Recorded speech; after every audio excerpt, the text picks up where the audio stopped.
Hi guys, this is Shayna from YummyYarns.com, and today we're going to be doing our second in our two-part video on continuous weaving on a square loom.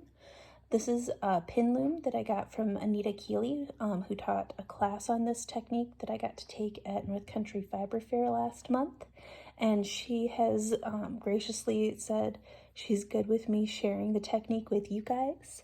If you would also like to do this, you can get one of the square looms exactly the same as I have from Anita at her website, dakotabydesign.com. Be greatly appreciated. I don't get any affiliate kickbacks or anything, but I just appreciate Anita letting us share the technique and have fun with it. So I hope you guys enjoy it also. I will be posting a link below for part 1 of this series where we covered how to set up your loom and get started weaving. I also covered all the tutorial or all the tips, all the tools that you will need to do this technique. And you will end up with one of these really fun woven squares at the end. I'm using a bulky yarn that is no longer carried by Dream and Color yarn. I don't typically knit with bulky or chunky yarns or crochet with them, so it's just been sitting in my stash for almost 10 years, and this was the perfect use for it, I think. You kind of get almost like a faux plaid effect with the variegated yarns, and it's really fun. So I've got 3 of those that I made in the class that I took, and we're working on a new one here. I'm almost done weaving it.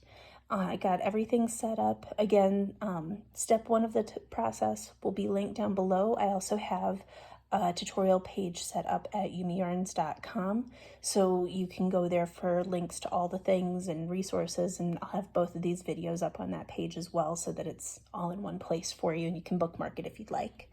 But we are going to get straight into it.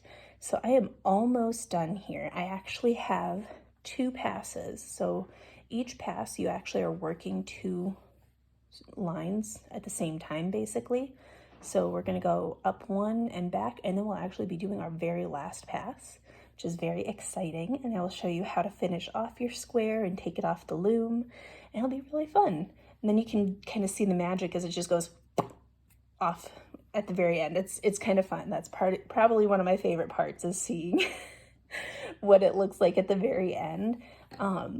Because, you know, as you can see, this is a lot more open than these ones are. These ones are still pretty light and airy, but definitely not as open as this as you're working on it. So it's kind of a magic moment when that happens. So we're going to get into it here. So at this point, and I actually started using this a couple rows back, but I didn't want you to have to sit and watch me do this for forever while I yacked at you. So I have just a typical crochet hook here. This was one that I got for free that I just keep in my toolkit, and it works pretty good in a pinch for fixing stitches and stuff. This is a size E crochet hook, so it's smaller than what you would typically use if you were crocheting a bulky yarn, but I like this size for fitting in between the strands. It works a lot smoother. The only complaint I have with this one, and that you might want to keep an eye out for when you're looking at a crochet hook for this does not have, sorry, it's not focusing very well. This one does not have a very good depth to the hook. It's a pretty shallow hook. When you're looking at different crochet hooks, this little indent here on the hook varies from brand to brand. Same thing, some hooks are more rounded and some are more pointed at the top. So keep that in mind. For this, a hook that has a little bit deeper groove into it is more helpful. The point or non-point at the top doesn't matter as much for this technique. It does come into play in some crochet patterns though, so just keep that in mind. I'm gonna zoom you in here so you can actually see what I'm doing. I'm gonna move my coffee out of the way so there's no catastrophes. And what we're going to do, because we need to get into this little corner one and it's really, really tight, I'm only gonna start a couple rows back. And with weaving, it's kind of a study of opposites. So see, every other row it's over, under, over, under. We're going to continue that pattern. So since this one is over, I'm going to put the hook under and go over, under, over, under, over, and under. And sometimes this one needs a little assistance because that corner gets really, really tight in there. And I'm just gonna, fair warning, this is a little bit of a struggle sometimes getting this very corner one, but I think it's important to show you guys the reality of what it's like so that you don't watch me do it perfectly and beautifully and then you guys are at home trying to do it and struggling. You're like, I don't understand. It works so good in the video. Why can't I get it? It's because most of the time those videos are edited and there's been a million takes that you didn't see where the creator was struggling quite a bit. And I think it's important to leave those parts in so that, so that you can see you're not alone. It's okay. It's totally normal that it doesn't go super smoothly the first time. So we got it. And it does help if you can give it an extra little twist around that hook. It does help quite a bit for keeping it on there. And sometimes that happens where you think you've got it, then it escapes. There we go. And once you can kind of get some sideways leverage, that really helps. So we got that going. It does help too if you pull some extra, like to the approximate length that you're going to be using. It'll help so that you're not pulling so much as you're trying to work it through. And I'm sure some of you are probably like, oh my gosh, this is painful to watch you not be able to do this very smoothly. But like I said, I think it's an important part of the process, and it's also a good example of why a better crochet hook is very useful. There we go. And you'll notice I'm only going about half of a crochet hook's length away when I'm pulling it through. I'm doing that because if you put too much of the hook in, it's really difficult to get it out. So just do your best with not over grasping, I guess. I don't know if that's the right term, but you just want to do little manageable bits at a time. It's still faster than trying to get these all through with your fingers, because once you're this close to the middle, it gets real tight. I'm going to zoom in here. So see how it twisted over right there? You want to be careful and watch for that. And if that happens, just straighten it out. Because you want both of those lines, this one will come down here, this one will go up there. You want both of those strands to actually stay where they need to be and not twist over each other, or you're gonna run into some problems. One of the other reasons that you don't want a super fat crochet hook for this is once you get, I had to unhook it there because it was splitting the yarn. Once you get to the end like this, you need it to be able to fit between some of those pegs. And if your crochet hook won't fit between those pegs, it's going to be really difficult. Okay, so this one doesn't have one to look beneath, but this one does. So we know this one, the crochet hook needs to go on top of it, so this one is going to be under because it's always that back and forth pattern. I think this should be our last one.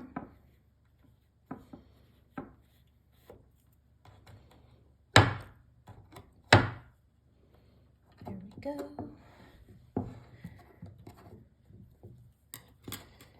and it did crisscross the top, so we'll just fix that and zoom you back out here. Kind of got to show you a little bit in the last video, but I need to show you a little bit better on here. This is where those picks and combs come in handy. You kind of use those to tell your yarn where to go. And it gets a little bit more difficult the further you get along here. You can fix those ones going the other direction too. But this row especially, this is kind of the second to the last. This one and the next. I'm gonna zoom you out so you can see the whole square. This one and the next row especially, it's really, really important to make sure that you have everything where you want it, because we're going to be finishing it off soon. You can definitely, you know, finish it off and then go back, or not finish off, do these rows and then go back and kind of zhuzh things around before you do the very, very last takeoff. But it doesn't hurt to just give it a quick little once over here so that it's not all wonky. Kind of like when you're Kitchener-ing a toe on a sock. If you wait until the very end to cinch up all of the things, all the stitches, your tension's going to be off somewhere and it's going to be almost impossible to fix it if it's way back at the beginning. So that's why it's important to do this as you go. So now for this last one, we talked in the first video of this series about how important it is to have long tails so that you can seam your squares together if you want. So even though we really only need to get to this corner, because we're not going to double up, it'll just be a single pass on this last row, we do want to bring the yarn back down here before we cut it, which is what we're going to do, because that gives us a nice long tail. So we got it cut, and it's almost impossible to tell where the row is, but it's going to be that every other thing, I'm actually going to bring this a lot closer, this last little bit here, because we're still going to be doing our every other trick. And this very last corner guy, here we go.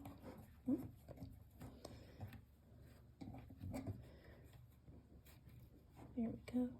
That last little corner, this row is probably the most fiddly, difficult part of the whole thing.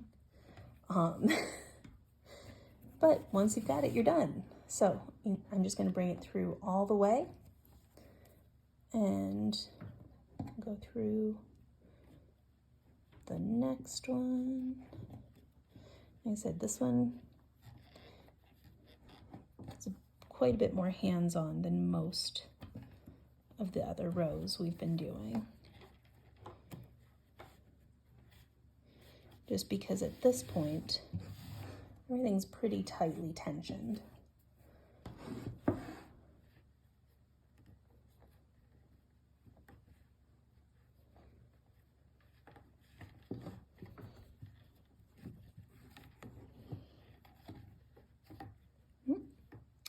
Well, and then something like that happens, which is lovely. Not very useful.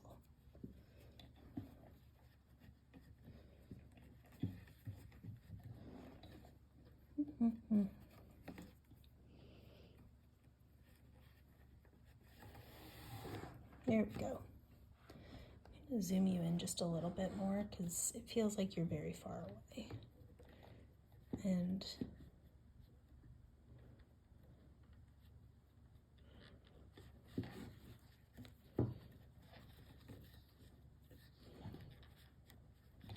I know technically you can zoom in on your phone or computer,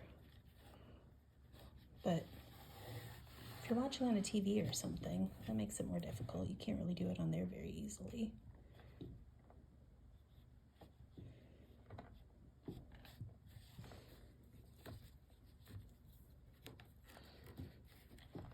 Oh my goodness, you guys. This isn't a great example of getting a better crochet hook to help your life. If my kit was not way on the other side of the room, I would 100% just swap out for a different hook, because this is, I forgot how bad this one is. So I apologize for that. I hope you guys are still able to get what you need from this video, even though this crochet hook is making life rough. And this is where you can get a really long crochet hook that is actually made for stuff like this.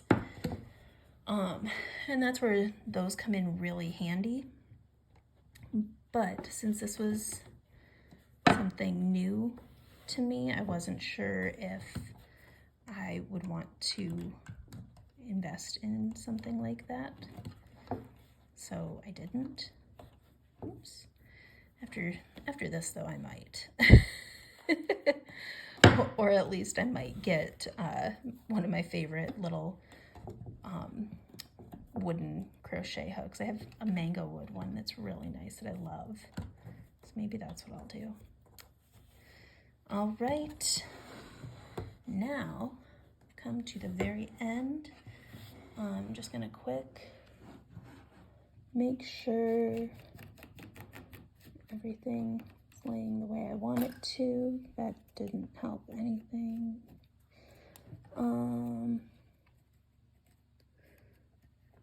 Because some of this will just kind of spring itself into place, but some of the stuff I want to just make sure it's not all super wonky. I think that looks pretty good. So now I'm going to secure our ends.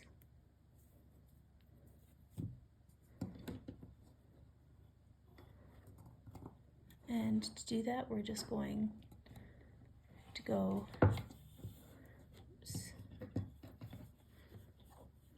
my goodness, this is quite the walkthrough, isn't it? There we go. Don't unhook it.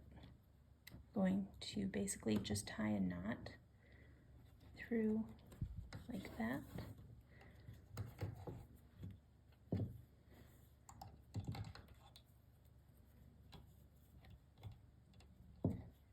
Come on.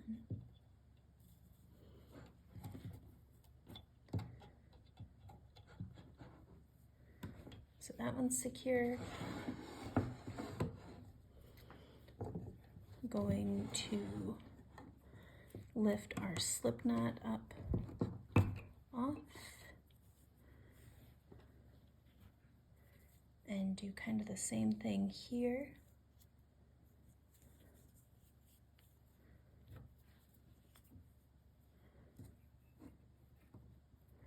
We basically just go into the stitch. I don't know if that's technically a stitch in weaving, but we go into the loop next to it and kind of just tie a knot around. I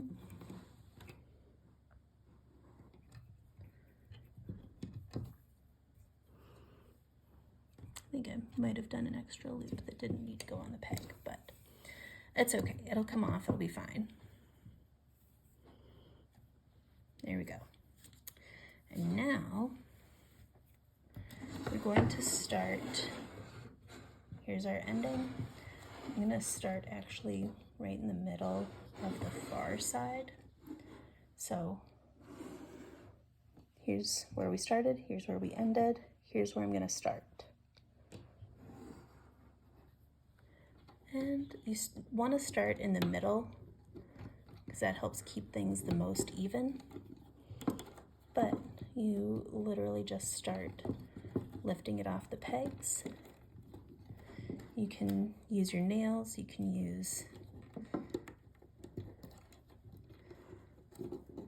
your needle if you want. You can use your crochet hook. But it's really fun because it just kind of all starts coming away.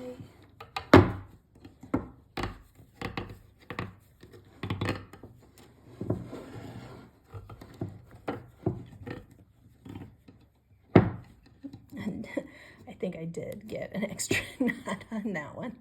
That's okay, it's secure. And the last little bit here, it just kind of pulls right off. There we go. Let's zoom you out a bit and you can see. Must have messed something up there. But again, it's harder doing this on screen than it is in person. I think that's just, oh, I bet that's where my tensioning was off at one point because I looped around the wrong thing. That's okay. I'll sew that down when I'm stitching things together. It'll be okay, I promise. But that is how you do it. I hope you guys enjoyed this little tutorial, even though it's a little bit different from our usual. Give me a like on this video if you did enjoy it. Let me know in the comments if you are going to try weaving or if you like weaving. And let me know if you make anything with this. I'd love to see your projects.